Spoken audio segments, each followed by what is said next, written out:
Where Swahili culture meets the white coral sands, it's the mix for a perfect family holiday. Inviting waters and the warm hospitality have attracted people for generations.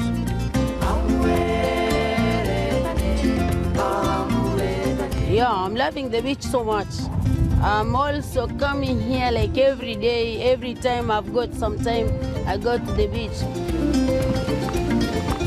It's well known that Mombasa is the sort of place where you can buy a holiday companion for a month, a week, a day, or even for a couple of hours. Mombasa has long been a place of trade. For centuries, slaves from East and Central Africa would leave here bound for foreign shores. But today, human trafficking has changed. There are some estimates that in this city, there are as many as 40,000 child prostitutes. A few streets back from the beach, away from the resorts and pubs, women and men make life-changing decisions. They're desperately poor, and many sell their bodies to the tourists who come here.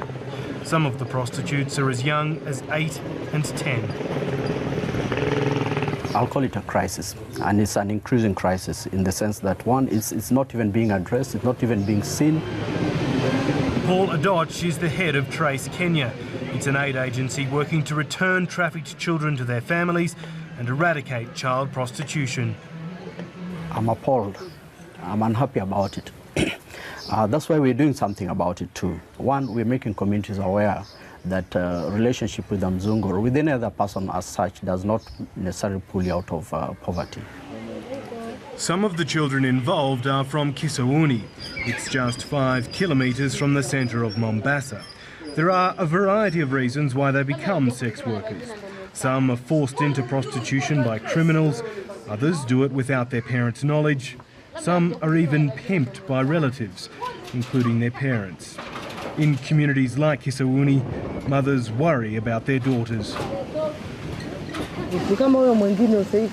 I've been asking around and I was told my daughter had been out and she started taking drugs. She's very young, just 14. Grace Magome's teenage daughters are sneaking out at night. She doesn't know where they go, but they come home with money.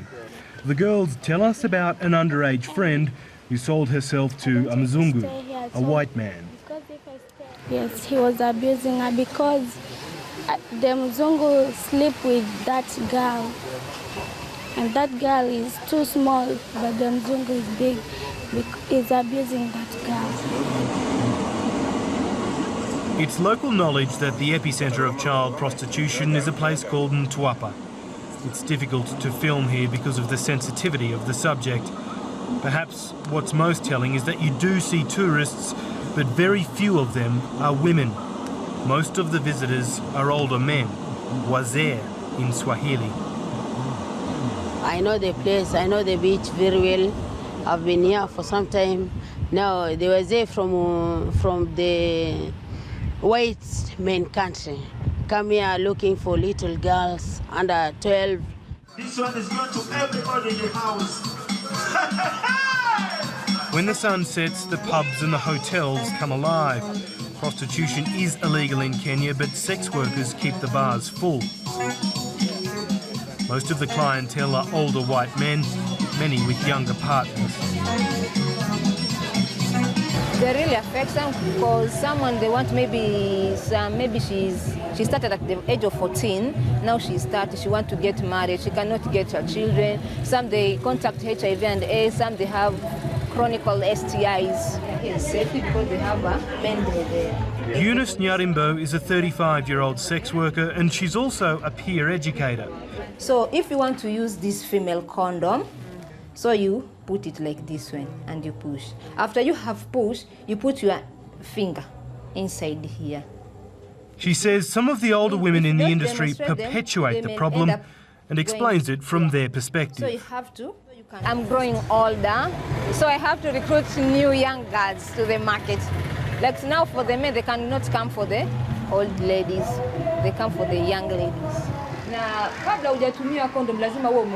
Today, there are several underage prostitutes learning how to keep themselves safe. One of them agrees to meet us at the beach later on. 17-year-old Phoebe.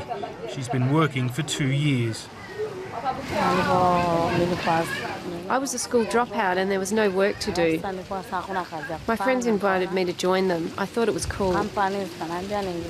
She recalls an occasion when she and her friends were forced into group sex by white tourists.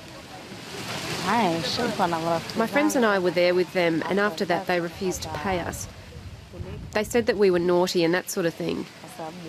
They did not want virgins, they only wanted anal sex.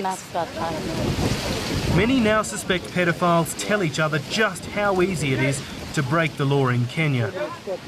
I think there is a network, and I think they believe that you can get sex with children. And I also believe that quite a number of these travelers, the Mzungu, they come here specifically for sex, or for sex tourism. It's still happening, even if they say it got to stop, but it doesn't stop because the children are so poor. They're sent, sometimes they're sent by their parents to come and get money from the Wazungus. So they do come and fetch money and then they go back. The illegal trade has links to other countries in East and Central Africa. Some children are abducted from their homes and trafficked from as far away as Somalia, Eritrea and the Democratic Republic of Congo. When they arrive on the coast, innocence is stolen and dreams are robbed by predators from abroad. They are not relaxing at some beach or enjoying wildlife. They are specifically deep in the communities, in poverty-stricken areas, looking for sex, nothing else. And that is the problem at its most basic level, poverty. And for as long as that lasts, so too will child prostitution.